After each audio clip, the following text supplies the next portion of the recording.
Hi, I am Mubashir Nazar. I help companies get clients on LinkedIn. I am also LinkedIn trainer and coach. In this video, I will show you how to use email finder feature of a Dripify.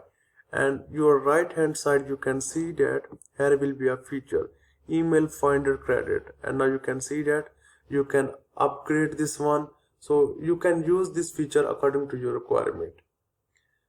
So for example, now I want to show you how you can use this feature. For example, you just need a CSV file of your target audience and you want all the email addresses, and now you can see that some email addresses is not found, and now you can see that. And now you just need to click on find email, and now you can see that. So in this way you can use these email finder credits, and now you can see that. So in this way you can use email finder credits, and if you want it's a less amount, you can also upgrade this one.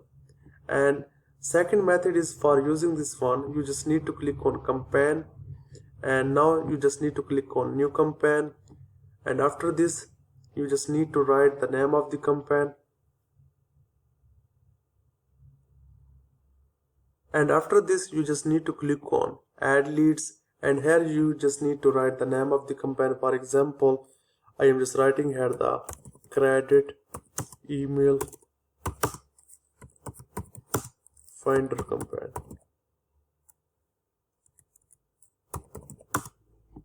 and here you just need to paste the URL of your target audience. For example, these are our target audience, and then you just need to paste here.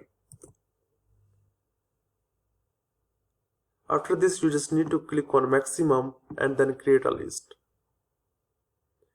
After this you just need to click on next and then just click on custom campaign, and from here add action. And now this is a new feature of find email. And now first of all, Dripify will find email, and in case if email is Dripify will find the email yes option, and in case if Dripify will not find the email then no. Your right hand side, in case Dripify is successful find the email of your target audience, and your left hand side in case if Dripify did not find out successfully your target audience email. So in case Dripify find this, and after this you can send a message, and after this you can send an email. So different features you can add according to your requirement. So hope you understand how to use a find email features. So if you have any question related to this, then I am available here. Thank you for watching this video.